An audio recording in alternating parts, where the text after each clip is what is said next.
Good afternoon, everyone. Welcome. Thanks for coming. Bear with us for brief introductions before we begin the main event. I'm Sylvia Miller. I work here at the Franklin Humanities Institute, and my role is focused on publishing events and projects of all kinds, including the Publishing Humanities Initiative, a series of events intended to explore the fundamental value and meaning of publishing, defined broadly, to offer inspiration, practical knowledge, and advice and support for the exciting multifaceted projects that faculty and students are doing here at Duke. And increasingly, we have members of the community coming in for events as well. Note an upcoming event that we're co-sponsoring at the Duke Library. It's called The Business of Books, with the directors of 2 publishing houses. The date is November 8th, and you'll find details on the Duke events calendar. Today's event is also co-sponsored by the Forum for Scholars and Publics, the Keenan Institute for Ethics, and the Humanities Unbounded Ethnography Lab. We're grateful for their support. Now I'd like to introduce faculty member Oren Starn, who will in turn introduce today's speakers and get the conversation underway. Oren Starn is professor of cultural anthropology and history at Duke. His wide-ranging interests include Latin America, Native North America, social movements, and indigenous politics, sports, and society. His essays and op-ed pieces have appeared in the Los Angeles Times, the Chronicle of Higher Education, and many other newspapers. He has also appeared on numerous radio and TV programs. In other words, if you're starting to see a theme in this description, he knows how to communicate with a broad audience. In fact, his most recent book, The Shining Path, Love, Madness, and Revolution in the Andes, was published by W.W. Norton in 2019. It's now my pleasure to turn the podium over to him.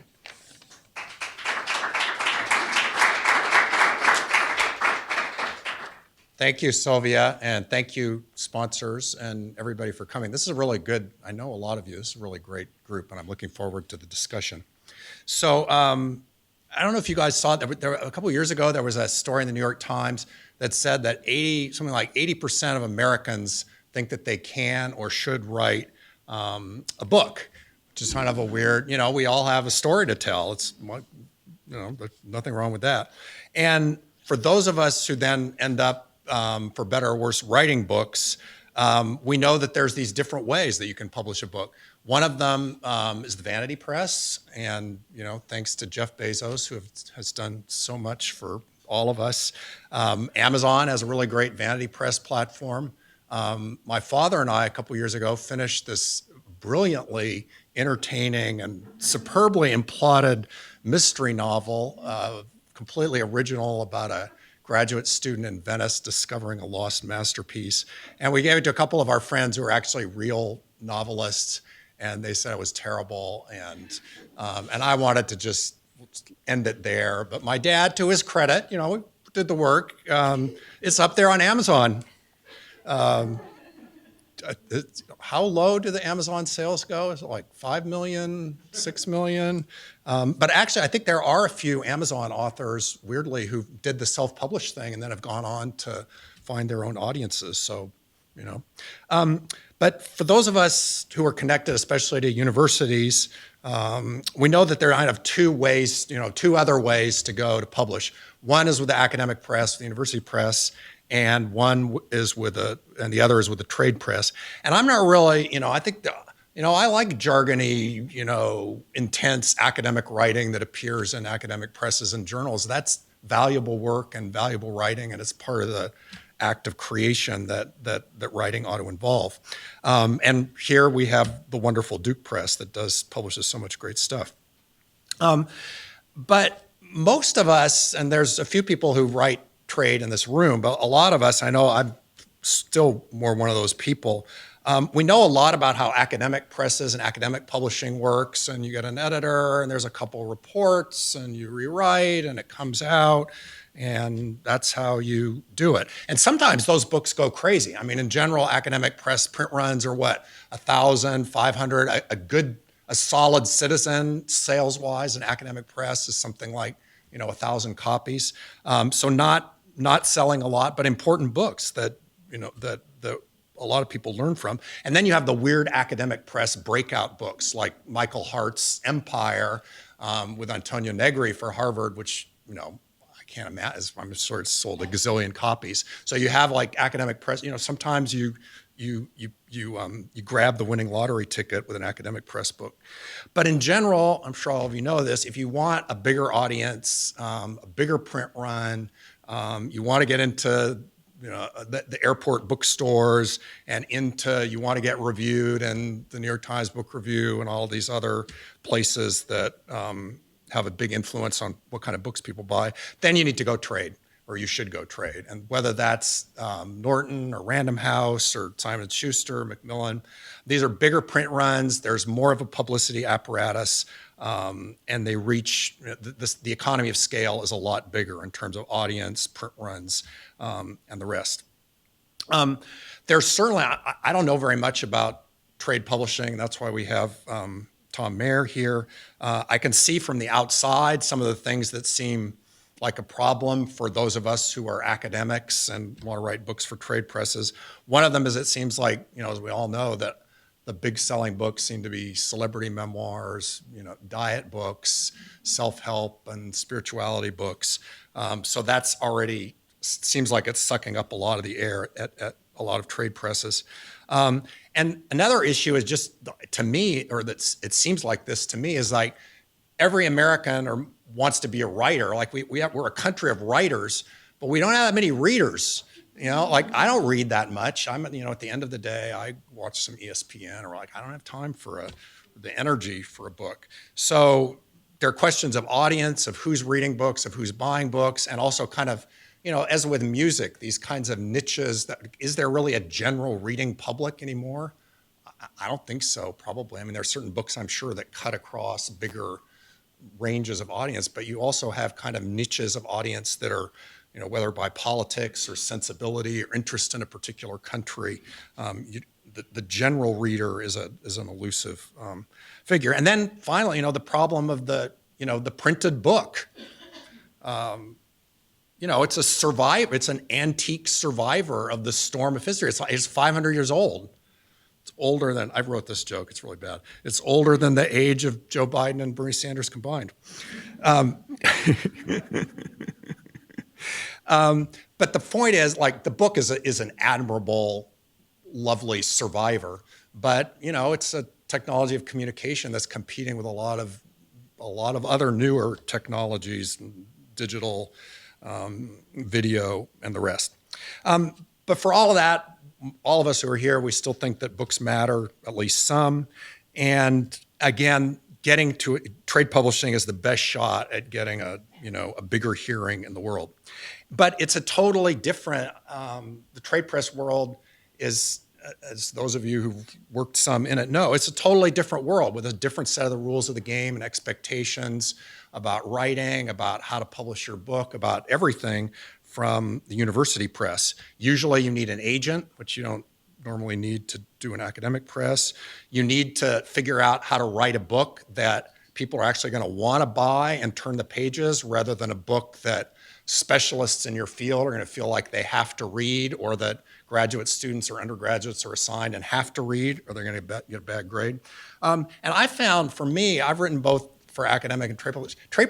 Trade books are harder for me. I don't know if this is everybody's experience to write than academic books, because you want to be faithful to what you know and to the complexity of the world and human beings, but you don't have the crutch of jargon and the kind of shorthand of the language that we have when we write for more academic publics. So we have to be faithful to what we think is the complexity of the story that we're telling.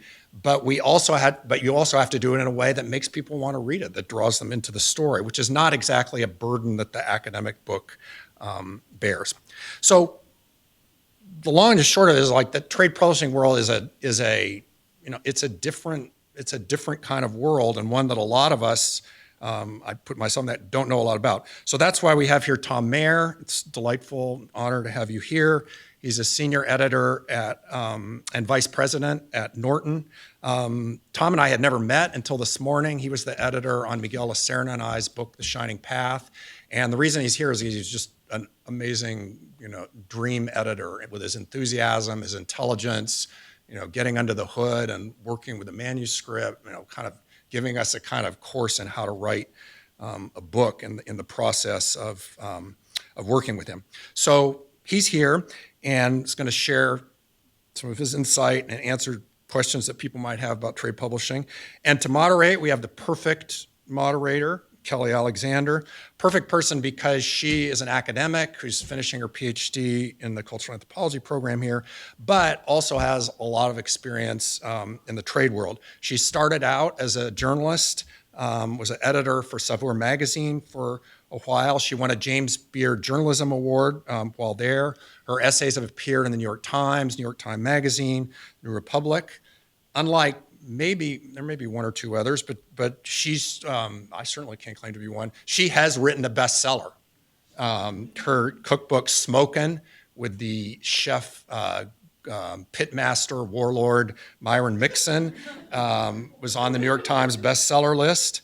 And she herself has written a couple of terrific books herself. So I'm going to turn things over to Kelly, and then Tom will speak for a bit, and then we'll open things up to questions. Welcome. Just to take your temperature quickly, how many people here want to know how to write a bestseller, a book that cracks the New York Times bestseller list? Okay. And how many people just want to know, how many people would like to know how to write for a general public audience outside of the academy?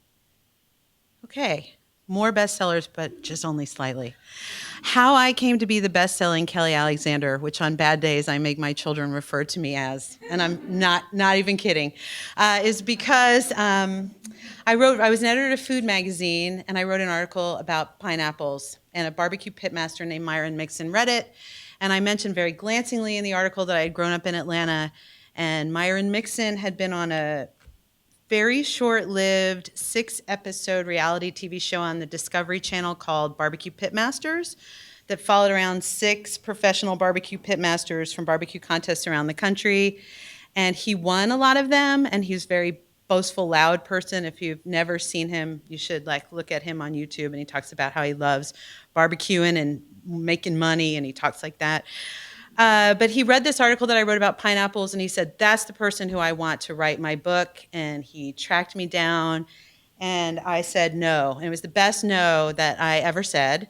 I did not want to work on a barbecue cookbook. I did not know him. I did not know his TV show. And as a person from the South, the expectation that I wanted to write about barbecue for the rest of my life, I did not like. In fact, I'm in the cultural anthropology department at Duke, where I do not work on barbecue on purpose.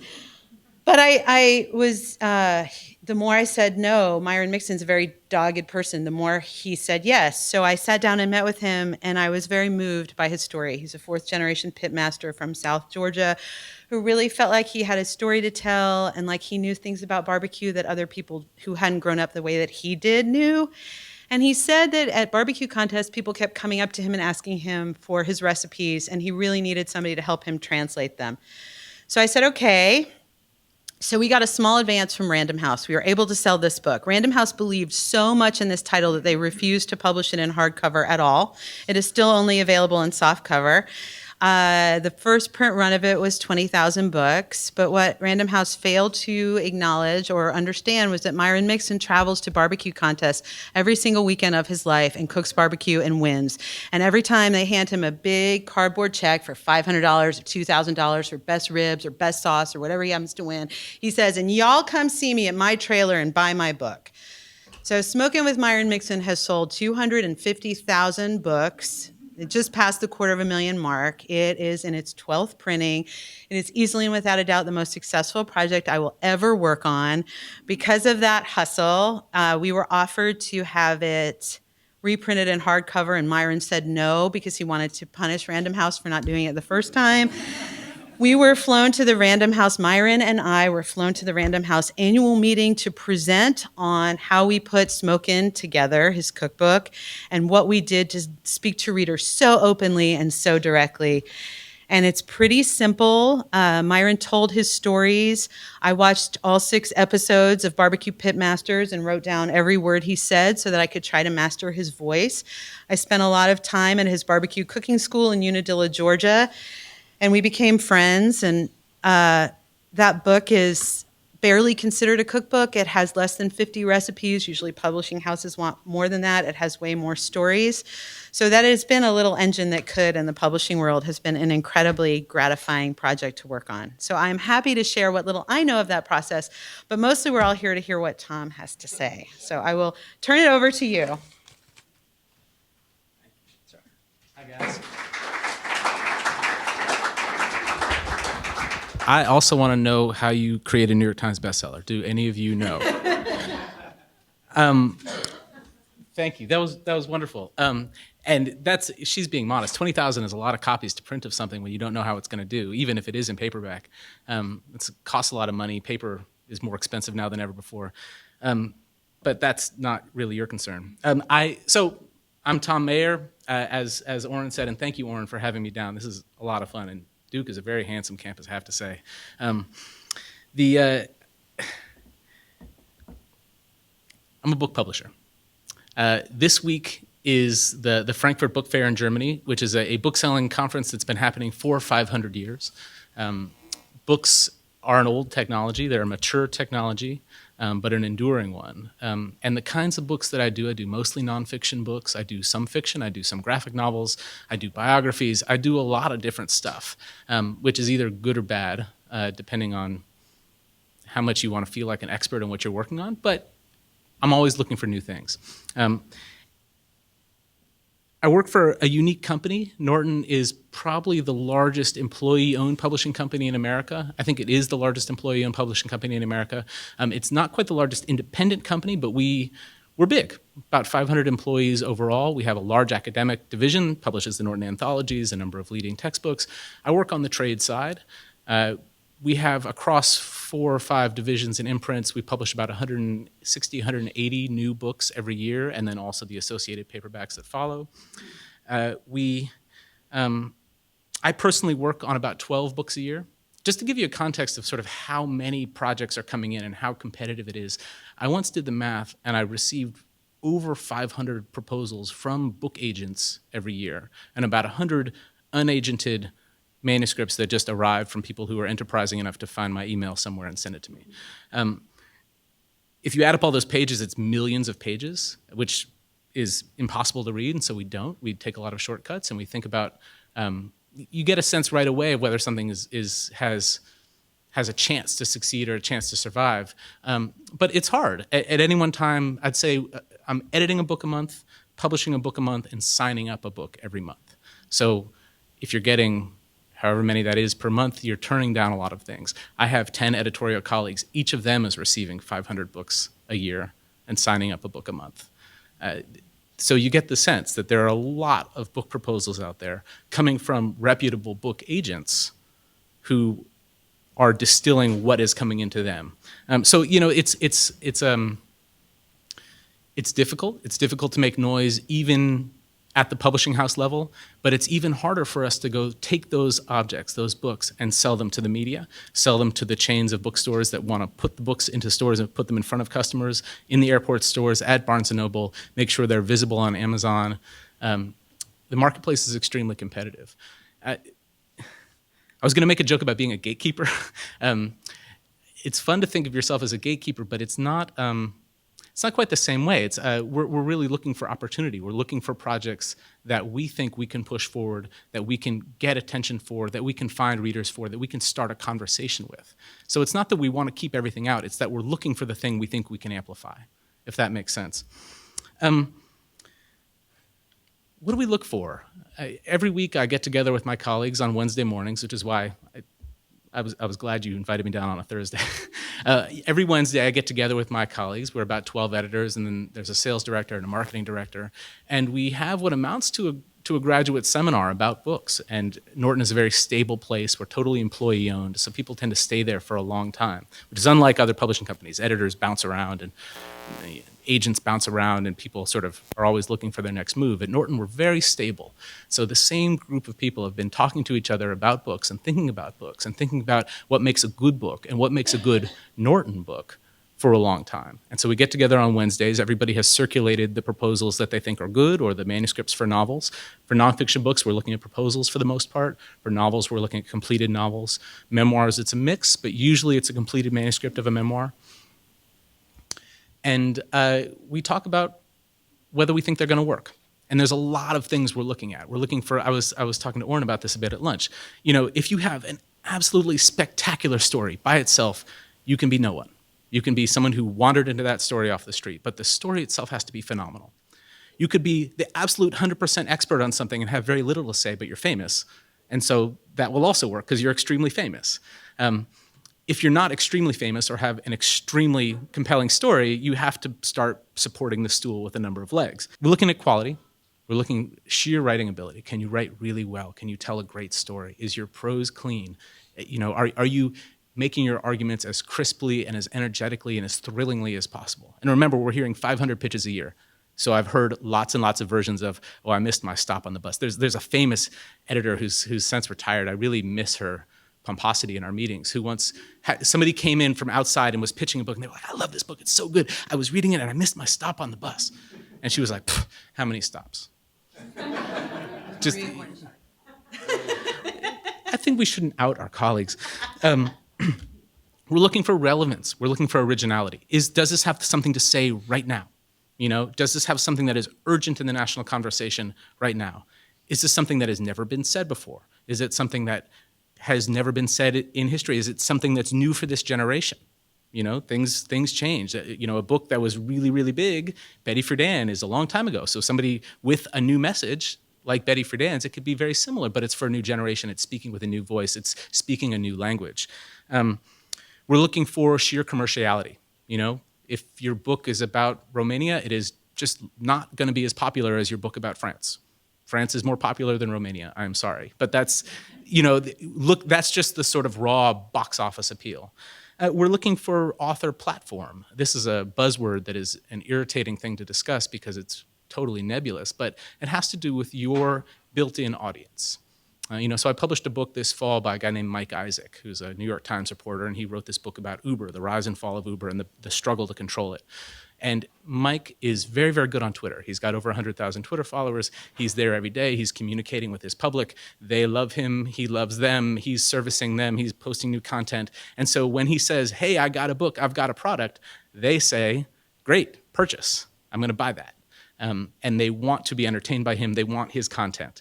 Other people are distinguished academics. They're the leaders in their field. They've done something. They've made an intervention in their discipline. They are the leaders in their academic field. So they are the experts. Platform can be about expertise. Platform can be about the ability to sell something to the public. There are people who, like Myron, are, you know, he's an expert barbecue person, but what he really is, he's a great salesman. He gets up there and he wins and he says, you want a piece of this, come get me. You know, that's platform too. That's the ability to move copies, to sell copies, to have people say, I want to be part of that and I want to affirm that with the purchase of the book. The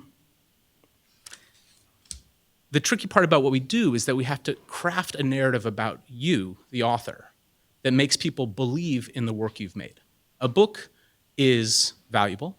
A book is intellectually interesting. A book should have intrinsic value for our culture, but it's also an entertainment experience. You know, if you're going to spend $25 to bring home a hardcover book and spend 5 to 10 hours of your life reading it, or, you know, if it's Robert Caro, 30 or 40 hours of your life reading it, it has to be worth it. It has to be more interesting than ESPN or Game of Thrones or Succession or whatever it is you're excited about. It has to be a lot more interesting than Twitter and Facebook and Instagram. It just does. And the way things become interesting or more compelling is that you have to feel like this is urgent for my life. I trust this writer. I have belief in what they're doing is valuable, that it's value to me, that if I read this book, I'll be able to talk to people in an interesting way about this important book. So I have to tell a story about you that makes everyone else say, this book is valuable. It's worth $25 and 10 hours of my time. Because that's the, you know, it's that or 5 lattes, you know. When I talk to academics, and Norton loves publishing academics. Some of our best books, you know, one of our best books is Guns, Germs, and Steel. You know, we've the Stephen Greenblatt's The Swerve. I mean, the list of academics that we publish goes on and on. We love the academic who has expertise in their field, who can write beautifully for a general audience. Because we think they're important. And those are the kinds of books that we want to read. And we think we know where the audience is to buy those books. And when I talk to academics about what they should do, I think about a couple of different things. I think about considering your topic. Is your topic really for an academic audience? Is it making an intervention on your discipline? Or is it a popular topic? And that we can get into. It's sort of a case-by-case basis, but it has to do with whether somebody feels like they want to read it or whether they feel like they have to read it. I think that's really important. Then you have to think about voice. Oren talked about this a minute. Like, are you writing in the jargon of your discipline? Are you writing in the passive voice? If yes, I'm not interested. Active voice, storytelling. Don't be afraid to tell story. Don't be afraid of emotion. Emotion matters. The way people feel when they're reading a book is part of why they'll say, wow, I finished this book and you've got to read it too because it made me feel something. Maybe it was powerful. There's professionalization stuff that we can talk about later, but there are a couple of keys. You really should have a book agent, and we can talk about how to get an agent.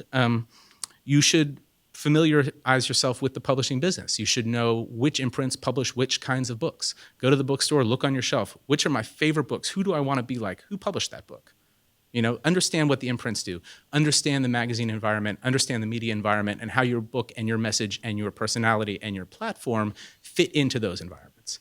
You have to think about your network. You have to think about who's going to step up and support your book. In the same way academic recommendations matter for your tenure or matter for the next job you get, I need to get blurbs and endorsements from prominent critics, academics, public figures to say this book is worth your time. It's a weird sort of game. Sometimes it involves log rolling with your friends, but it does matter, and the network does matter. And then, as I said, platform really matters. Having an audience that wants to hear your message matters.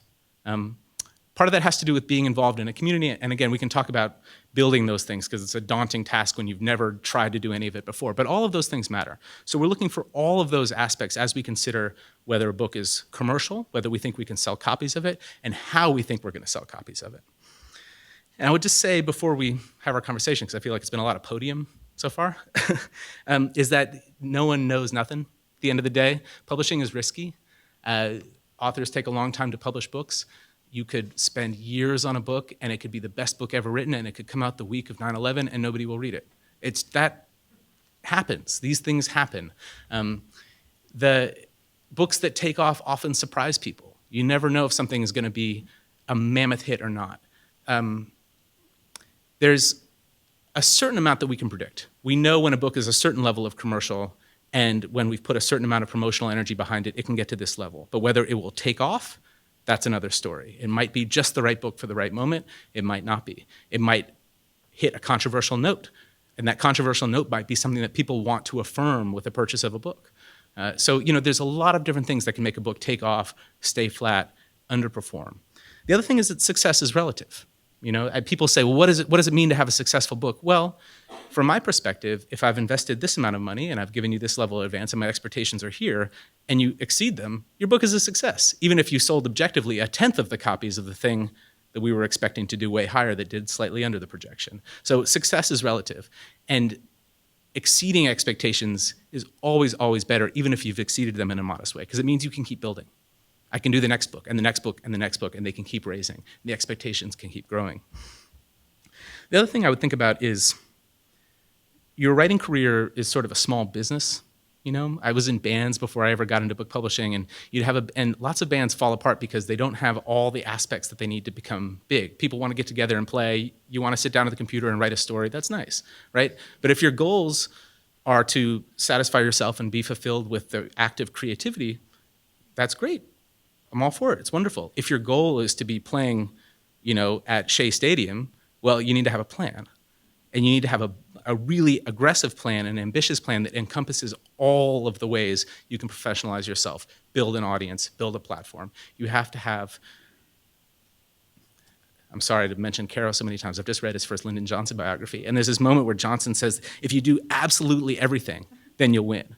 And he describes all the ways Johnson does absolutely everything. And it's horrifying because you're like, I could never work that hard and I don't want to because it's pathological. But if you do everything, you make your own success. You make your own weather. You create your own tailwind. So there is a lot that's reliant on you. And when I say that your writing career is a small business, you are the company. If you find an agent, you might think that the agent is going to sell your book for a lot of money, and they're going to sell it to a publisher who's going to turn you into a star. There are no Cinderellas. You're a small business. You're hiring the agent for a commission to help you make a sale of a product that you make. You're hiring the publisher. They're going to pay you some money. You're selling some of your product to a publisher so that they will partner on you in amplifying your message and have them take on some of the risk of printing lots and lots of copies of your book.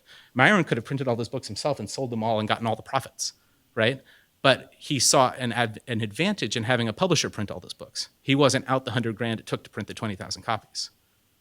That is what you're hiring a publisher for. Now, obviously, I think we add value because we can help make your book a lot better and polish it, and we can bring great publicity on board. We have an imprimatur that people are willing to trust, and they say, hey, books from Norton are really good. Well, they're good because we're working really hard, and we're not buying the ones that are really bad. So there are no Cinderellas. I also think that books aren't a zero-sum game.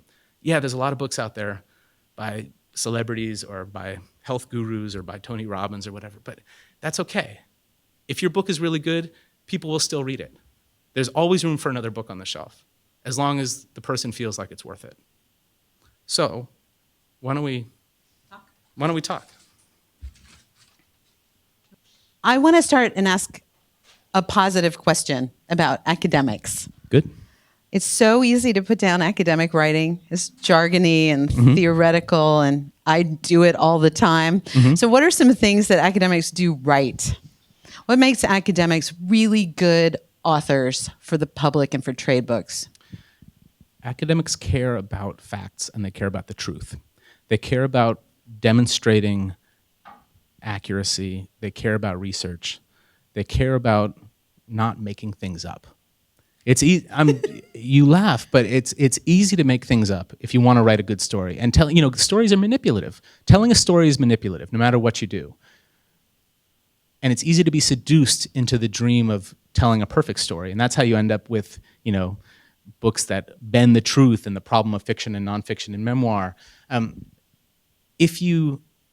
best part about working with academics is that they really care about getting the facts right.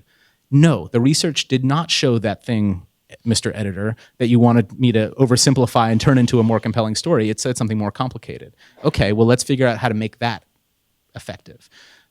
So I'd say that's one thing that really matters for me with academics, the fact that they're committed to accuracy and they're committed to real scholarship.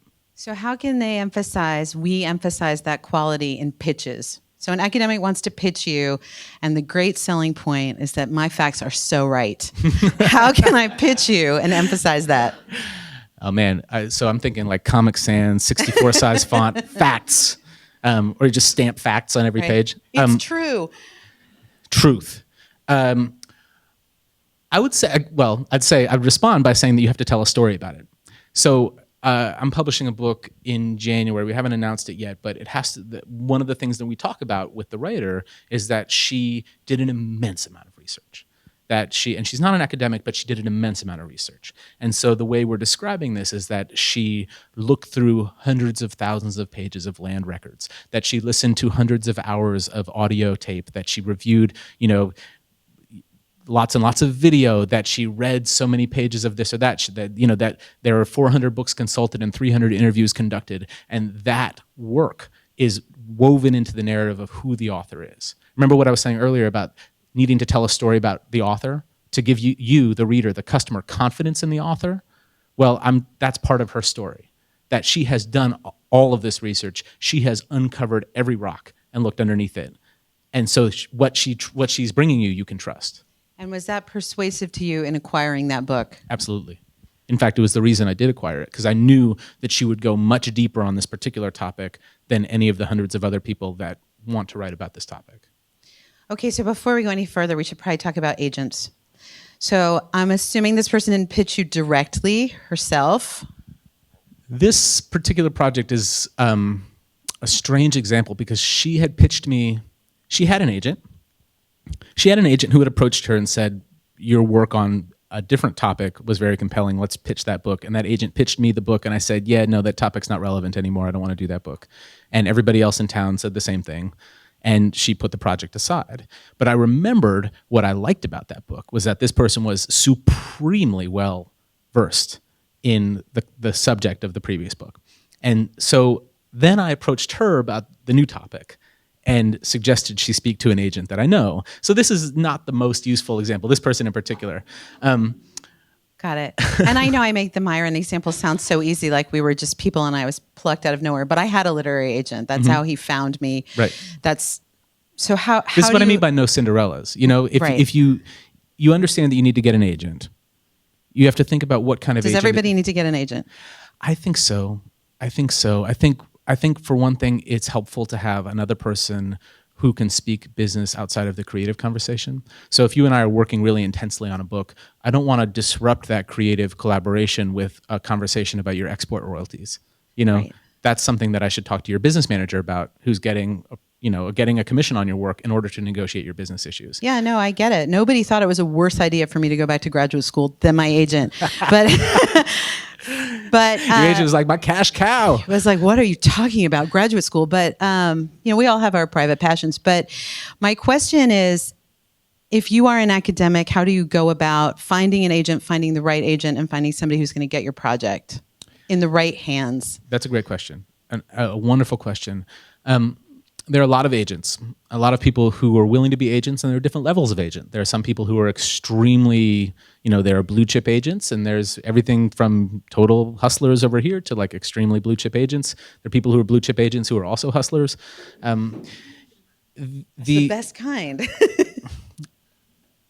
I tell authors sometimes you need to know what kind of agent you need, because there are some agents who are your therapist and listen to you as you creatively, figure out what you need to write and wait patiently for 10 years until you come up with your thing. There are some people who just want a deal maker, who really don't need a therapist or a creative collaborator or an editor or any of those things. They just want someone who's going to be a bulldog and go get the most money they possibly can. You need to think about what your small business, your writing career, Inc., needs in terms of the employee that's going to do that work for you. And what I would say is start doing some research into who agents are. And the best way to do this is like the secret magic, and you've probably heard this if you've been to publishing talks before, but read the acknowledgement sections of books that you like. If you are an author, by the way, once you become an author, please have the good manners to thank your agent and your editor in the acknowledgments. But that is where you figure out what editors do the kinds of books you like and where you find agents who represent the kind of books you like. Put together a list of 15 agents from your bookshelf, the books that you like, and you say, these are my favorite books. I want to write a book like this. Who represented that book? Find them. You can find them on Twitter. You can find them on Facebook. You can find them through their websites. Write them an email. Write them a query. A couple of paragraphs. Hey, I really liked this book. I think I have an idea. Here it is in one paragraph. What do you think? Should we talk more? And meet a bunch of people, just like dating. You're going to be in a long-term committed relationship with this person professionally. You should interview a bunch of people and figure out who you connect with and who you're excited about. You should pitch them with a real project. You shouldn't go searching for an agent until you have something to sell initially, I think. Oftentimes you will attract the attention of agents if you're writing interesting things in academic journals, but more in that sort of crossover space of the literary journal, like Virginia Quarterly or something like that, where you could write something that's nonfiction or you could write something that's fiction that isn't on the newsstands at every airport, but is widely read in the literary community. Oftentimes you write something good in Eon or Virginia Quarterly or, whatever, Plowshares. The agents are reading that looking for talent. Because remember, they need you. They need writers. They need new ideas. They need new projects to sell. That's how they make their commission. That's how they pay their bills. So they're looking for new people. So if you're working in that space already, you might attract the attention of agents. But if you're just coming to it cold, I would begin to get an idea of the project you want to sell and then interview the people to sell it. And as you're interviewing them, as you're researching them and contacting them, you can start thinking about whether they're a good fit for you long term. And timeliness, right? When you say that's important, like you have this article that's just come out in a really important academic journal, and maybe it's not for the general public the way it is, but some aspects of it are, and then you can send it to agent X that you want to represent you and say, hey, anthropologists are really excited about this, and there's this aspect of it that the public would like, and you should represent it. Do you think that the question is, do you think there's anything in it? I mean, there's this weird dance where because editors are being pitched all the time and because agents are being pitched all the time, they're often looking for reasons to say no. and you don't want to give them any reasons to say no. No typos in your cover letter, spell their name right, know which book they did, don't have half of your email be clearly copy and pasted from something else. Be careful because it matters. It's a professional interaction. But yes, we're looking for narratives of momentum. We want to hear that somebody published an article this month and they have 2 more coming out in the next 3 months, and they have a plan for their sabbatical next year to write the first 3 chapters of a manuscript, and they're on the move, they're getting going, they're going to do a thing. It's less exciting to be like, I will one day write a thing. Could you represent me? That's not as appealing to someone who's busy and getting pitched all the time. Right. So how many books would you say, if you're being really honest, you buy like that, cold from an agent versus an agent and you really like and you really respect, who says, hey, Tom, I've got just the writer for you. Do you ever buy a cold pitch? Yes, of course, because I'm looking for new things. And for me, there's value, if I find something that nobody else sees, the fanciest agent brings a certain expectation of what they're selling. There are agents at the, some of the most respected blue chip agents in the city. When they call, you put down everything and you start reading. There's a very famous fiction agent named Eric Simonoff at William Morris who is phenomenal. He has some of the most important American writers of the last 20 years and some of the biggest clients, and is himself a wonderful guy and extremely smart and very passionate about books. But when he calls, you'd better stop what you're doing and start to read, because by that afternoon, your competition will have read and will have done something. They'll have bid on the book, and if you're not there within 12 hours, sorry, you missed the next big thing. Other agents don't command such quick responses. But got off track a little bit. I think that I do buy pitches that come to me cold. I guess I want to know what excites you. What is going to make you say, gosh, that's risky and I don't know that author, but I really like it?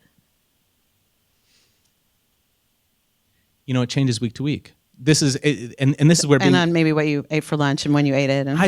No, I've recognized this. It's dangerous for me to read something right after I've had my coffee in the morning, because then I'm like, this is wonderful. It's so great. Most compelling thing I've read. And then I read it in the afternoon. I'm like, this is garbage. When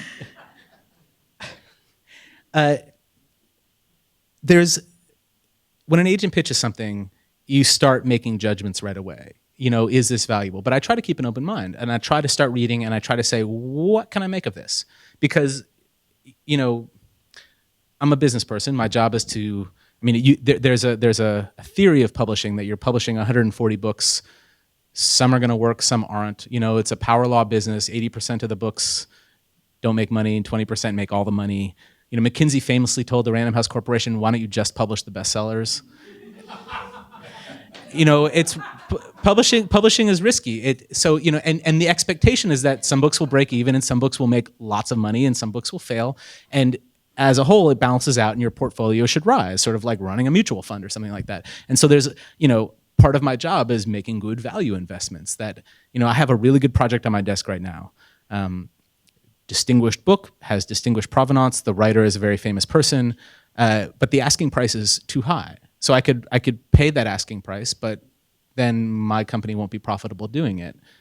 It would be great for my ego and intellectually stimulating to do it, but ultimately I can't, and I have to make a business decision about that.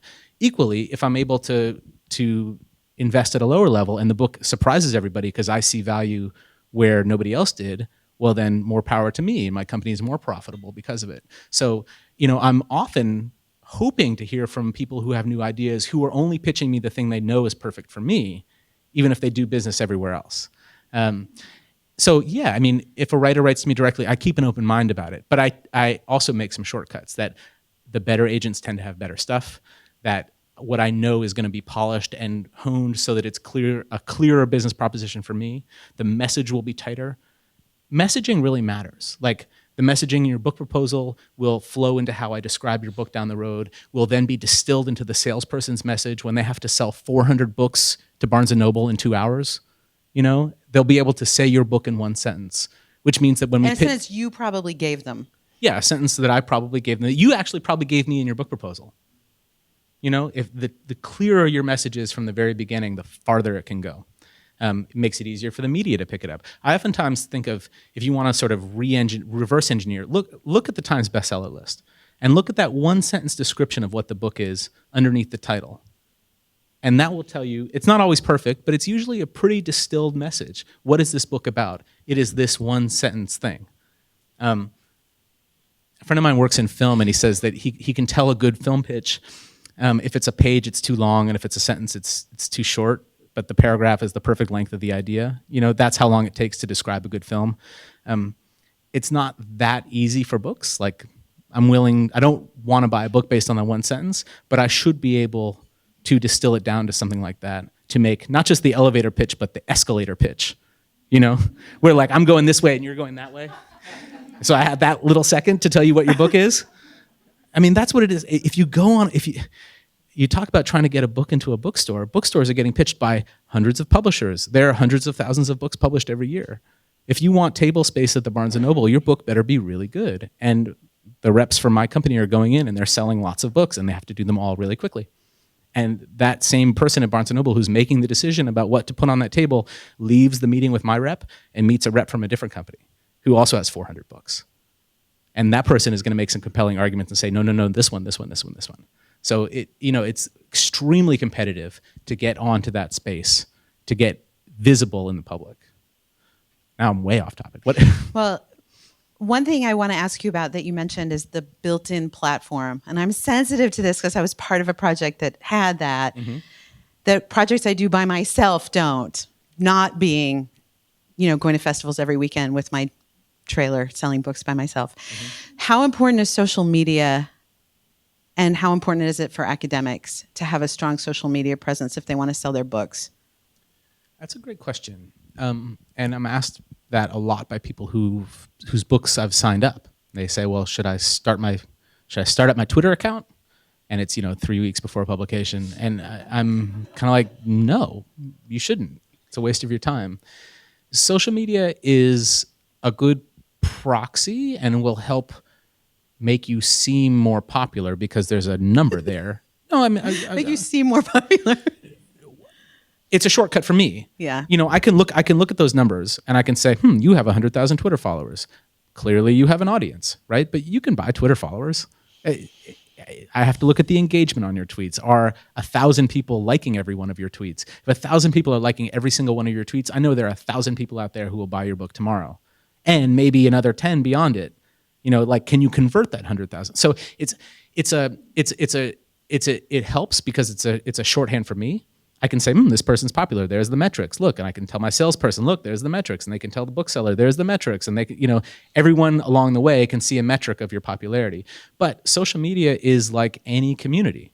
If you don't hang out in it and participate in it or be a good citizen in it, nobody cares. Those people in that community aren't interested in you. Similar with events at local bookstores. If you go to every local bookstore and attend every lecture and meet everybody involved in the local bookselling community, all those people are going to show up when you throw your party. If you go to everybody else's event, they'll come to yours because you'll meet people and talk to them and get their email and then tell them about what you're working on, and they'll say, hey, I want to support you too. Social media is kind of the same way. So it is valuable in the sense that it can give me a sense of a market, a number that I can point to, but it is not useful if you don't want to do it. If it's not natural for you, if you don't like it, if it seems like a waste of your time, if it makes your work suffer, it is not necessarily helpful. My wife is also a book publisher. She publishes Randall Munroe, who's a really, really popular internet cartoonist. He does the site XKCD. And Randall does not have a Twitter account. His book was a #1 bestseller because he has an audience that's measured in a different way. Is Twitter the one? Oh, man. I mean, I'm just buying books from TikTok now. Every community is different, and every community has groups of people that want to support people in that community. And a platform can be many things. I don't think Stephen Greenblatt's on Twitter. Lots of people are interested in Stephen Greenblatt for what he writes, for his scholarship, for many other things that he does, for his work in the academic world, for the textbooks that he works on, for his work in the Shakespeare world. I mean, academics also have a community that they can speak to and groups of people that might want to support them that can translate into book sales. Part of your job as you professionalize is to start telling the story of who will show up at your party, who will show up and want to say, you know what, I want to affirm this event, this idea, this person's creative product with $25. Okay, last question, and then we'll take questions. So what do academics do wrong?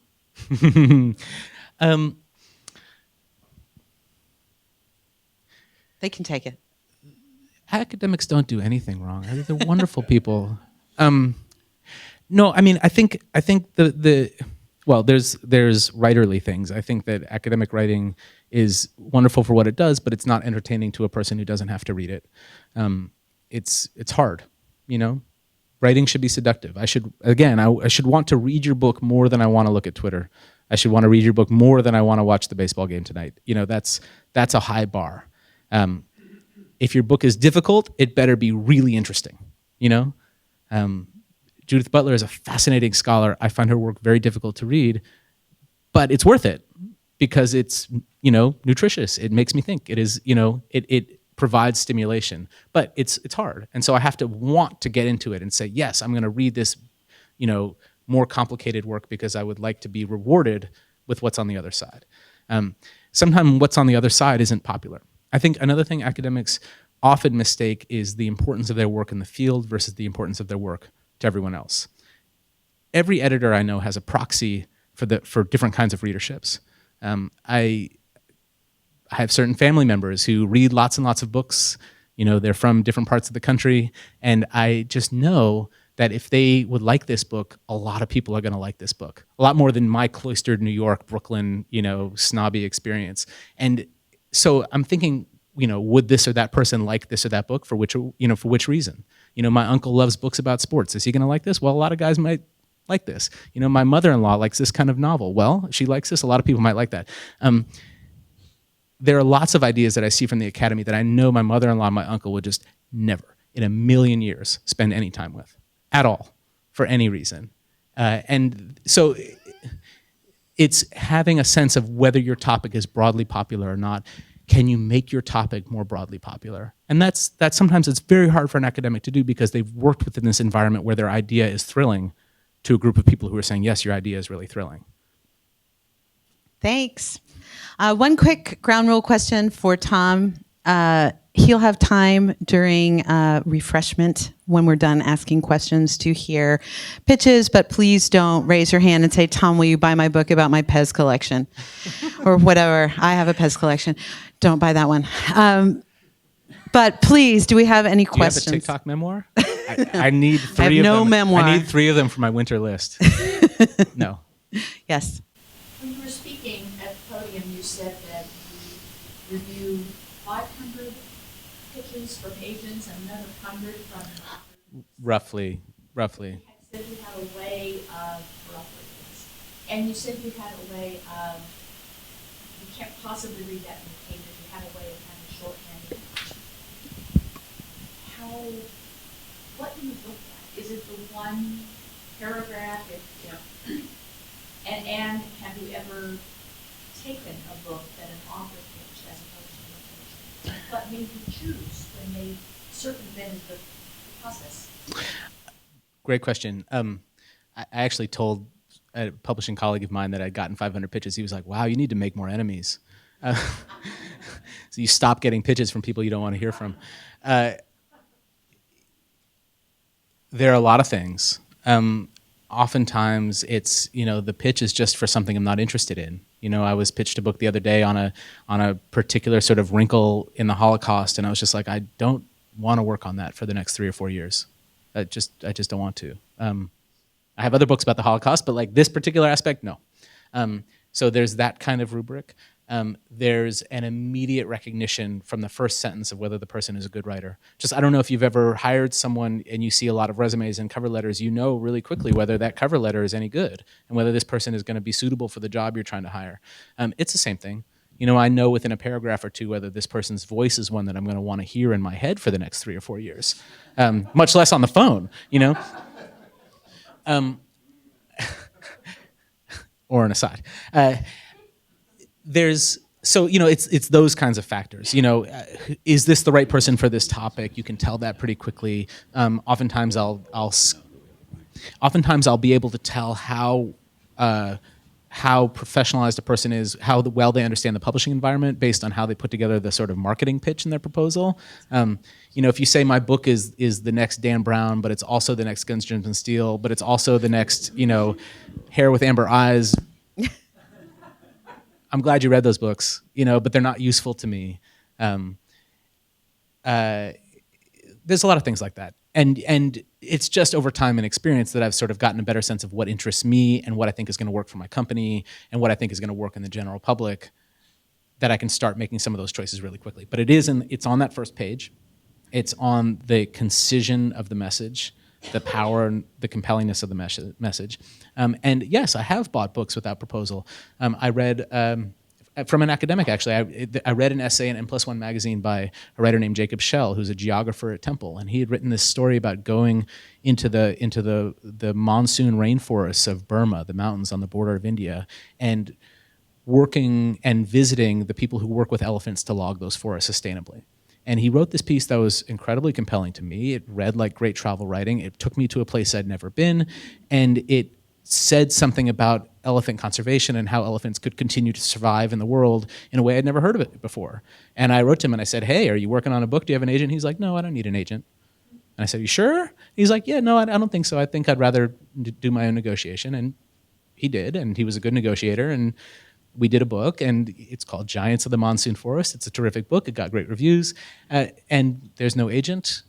It happened that I asked him to pitch me something, but it does happen.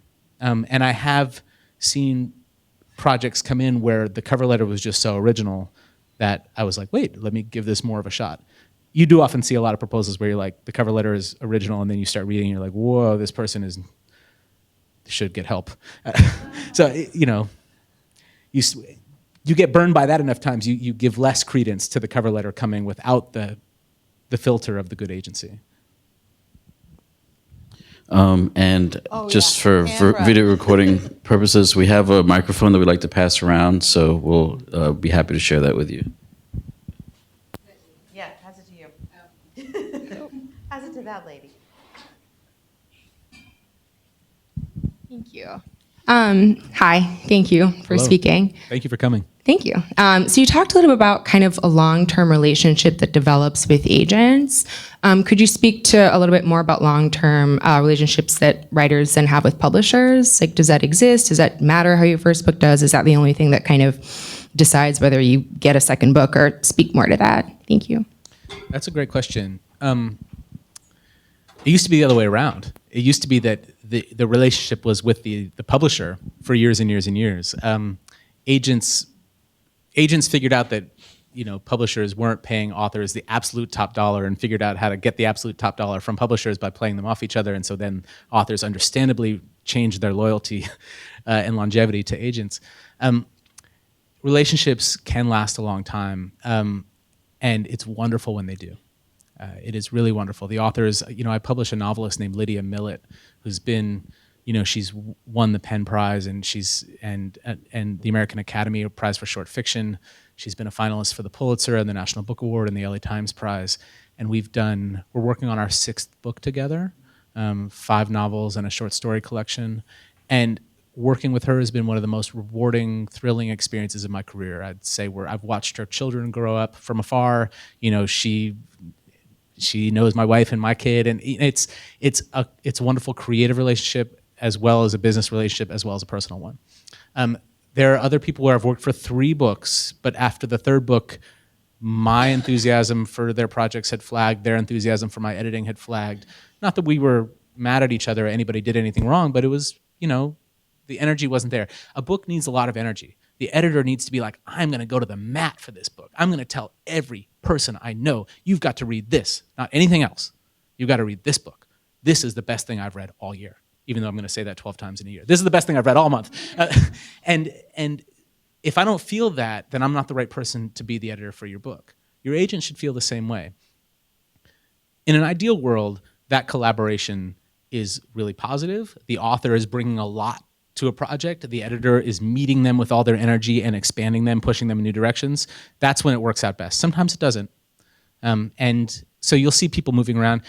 You will see if an author gets a certain level of advance and that advance doesn't earn back from the sales, then the publisher will say, well, now I have a data point, so here's how much I should be paying this author. And the author's like, well, that doesn't pay my bills. I have to find more money elsewhere. And then they start looking for a new job, basically. So, I mean, it's a sort of cross that bridge when you come to it. I think if you are inclined to be loyal, and I think loyalty matters and is valuable, then it can happen for you. Other people are, disloyal by constitution, and so they don't care and they just want the most money, and that's what they do. Does that answer your question? You want to pass the microphone to the row up? Oh, thank you. So you talked a little bit about how to pitch an editor. How do you pitch an agent? Are you looking for the escalator pitch, or do you want to send them a whole chapter, or what? You should send an email. You should send an email that's personalized to that agent, and you should say, "Hey, I read these 2 books of yours. I know you do books in my category. I would really like to send you a pitch. Here's a 1-paragraph description of it. Do you want to see more?" And you can follow up on that email a week or 2 later, and after that, you should move on. Ideally, they say, yes, I'd like to see that, in which case then you send a sample chapter, or you ask them, how much do you want to see? But probably just a sample chapter, maybe 2.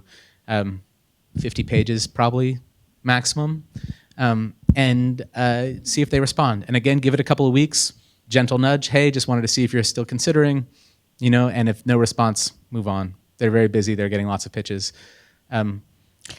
I think, if I may interject, I think timing is super important for how you pitch an agent. I acquired an agent after I had written an article at Saveur that was getting some attention in the press. I wanted to turn the article into a book. I sent it to 6 agents in the world of food who I thought were really excellent. I knew authors who worked with all of them, so I had people put in a good word for me with all of them. I had meetings with all of them. I went with the agent who was the youngest. I was his second client. He was starting his own agency. I had a choice of really, really established people in the world of food. I just liked him. He's the only person who looked at me in the eye and was like, I believe in you. I was okay, it's you. All of the rest of them were, his name is... He has his own agency now. It's called the Culinary Entertainment Agency, and he represents all kinds of big famous people on the Food Network. But I was his second client 15 years ago. But I just really liked him because he was like, you can do whatever you want. And all of the rest of them were like, you're going to do this.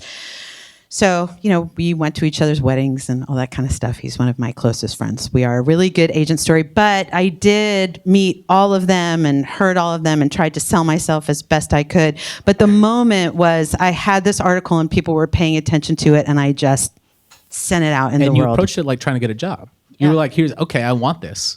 I want this person to represent me. What are all the things I could do to get this person excited? I really felt it should be a book.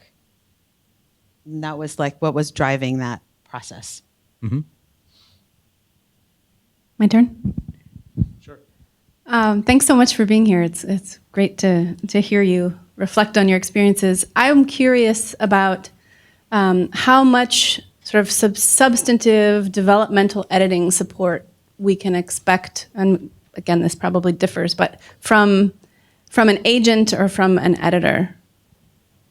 Everybody's different, and to a certain extent, it depends on how much you push the person to collaborate with you. I like to get into the weeds. I mean, Oren can tell you, I like drafting and redrafting and long conversations about things that are working and aren't working, and long letters. I mean, I frequently write 10 or 15-page editorial letters to people with like scans of handwritten notes all over the place, and I'm sure half of it they're just like, this guy, what? No, that's terrible, but that's fine. You can throw away my ideas and my reflections. It's your book. Other people sort of wave their magic wand over the book and say, write more, or write less. That's great. Add profundity. And some people are really good at that. Some people are really good at doing very little. That sounds weird, but if you watch people salsa dancing, there's a person who's the lead and the person who's twirling, and the lead often doesn't move as much as the person who's twirling, and a really good lead makes the twirling really fun. Does that make sense? I think I think it really varies. Some agents do not have the time to edit your book and don't care. Some agents want to get in there to the point where the agent is almost a co-author, and I'm on the phone with both of them talking about edits. And that can be fun, or it can be, an extra oar in the canoe. It really depends. It really depends. I would say that if you want a lot of editing, you should make that clear when you're trying to figure out who you want to work with. To say, I really want intensive edits. And if you're not getting it, you might have to be prepared to find someone who's outside of the process to really engage with you. A lot of writers I know have 4 or 5 or 6 other readers who send them notes on things. Academics I know often send things to other people in their field just saying, hey, did I get this right? Can I get feedback on this? And sometimes you get notes that are, yeah, you got this fact wrong and you got this thinking you should really consider so-and-so's book. Oftentimes they're like, hey, this third chapter is boring, make it snappier. So, you have to navigate that for yourself a little bit, but know what you need to make your book great and demand it of the people you're working with. Okay, two more questions back there, and then Lou Brown. Yeah, Lou Brown gets to ask a question.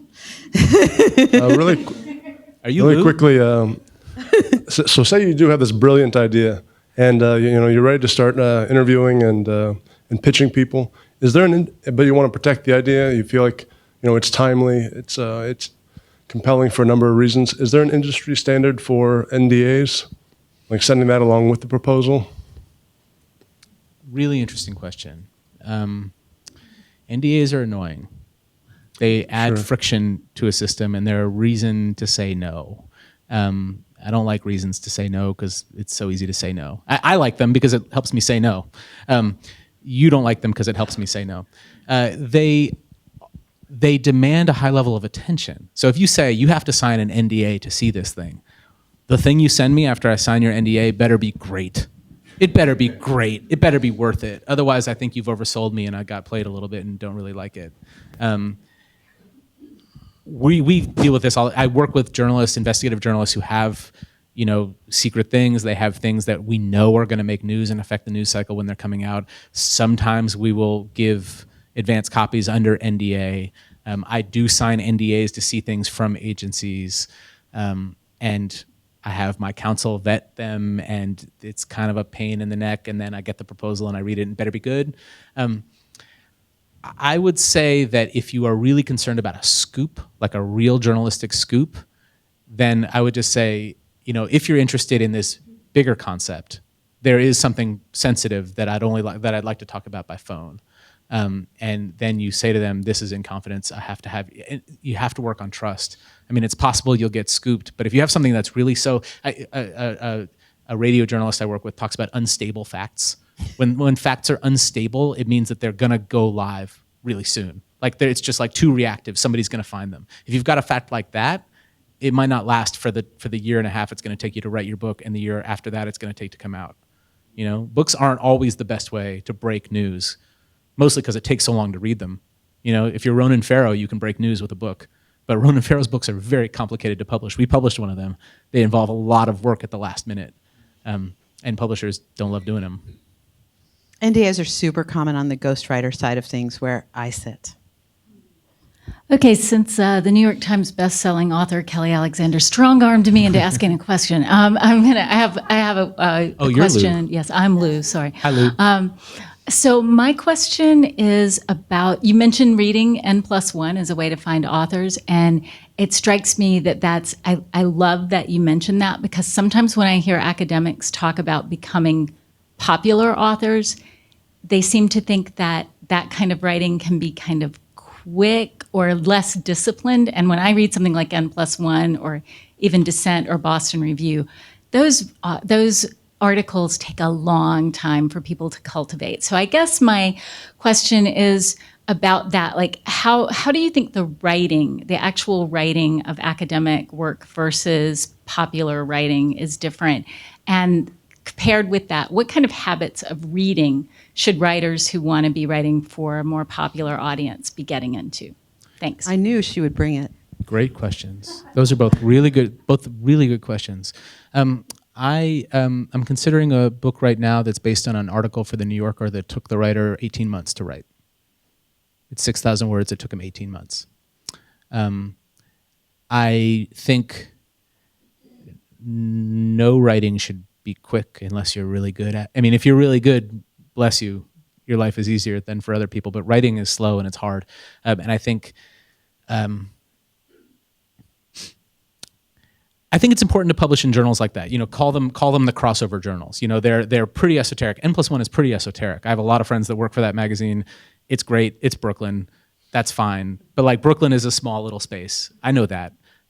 And if a book's really going to be successful, it has to speak to people who have never heard of that magazine, or Boston Review or VQR or whatever. These are magazines that people who do a lot of reading are reading because they're really original, exciting ideas coming from it. And I think academics should be writing for them as a way to get your feet wet in writing for popular journals. Like, you get good at Boston Review, you write some cool stuff at N+1, that editor from the New Yorker might call you and ask you to pitch them a piece. That's how that works. It's the I don't want to call it the minor leagues because people are really good and they're really talented working there, but it's like the place that people can get discovered. Habits of reading. That's a really interesting question. I have found it to be extremely valuable, and I'm really impressed with writers who have read their favorite books and back-engineered them, figured out how they built their narrative. Who are their A characters? Who are their B characters? What are the rising and falling action? How did they create this story? What is the history chapter? What is the present narrative chapter? How did they build this book? And if they've looked at a lot of different examples of their favorite books and reverse engineered them, like analyze them closely, what is the structure? How did this writer tell this story? They come to see strategies of how they can tell stories in a popular way themselves. Like, you could have a great setting for a book, but what's the story? You could have a great character, but what stakes are they facing? What is the threat that they're up against? What is the goal that they seek? What is the challenge and friction in the way of their goal? All of those are questions that any narrative writer needs to know intimately as they're telling the story of their book. So I would say one of the really good habits is to reverse engineer and to plan out, to like make a plot of a book that you've read that you really liked. How did they do it? Do that habitually. I would say read popular books and get a sense of whether you like them or not. And not just the biggest bestsellers. Make a habit of going a little bit farther down and a little bit deeper in a category, knowing what all is coming out, having a sense of what came out recently. All those things matter. Again, like if you show up to me and you're like, I want to write the next Capital by Thomas Piketty, okay, but that was a project that it took him 20 years to write and sort of lightning struck because he's friends with Paul Krugman. And it's like there's a lot of things going on to make that a huge success. Like it's read widely so that you're able to say, it's not as big as Piketty, but maybe it's like Saez and Zuckman, if that makes sense. Thanks, Tom. Thanks, Oren. Thanks you all for coming. We will go have a glass of wine, have a glass of water, come sharpen your pitches for Tom Mayer from Norton. Thank you. Thanks so much, guys.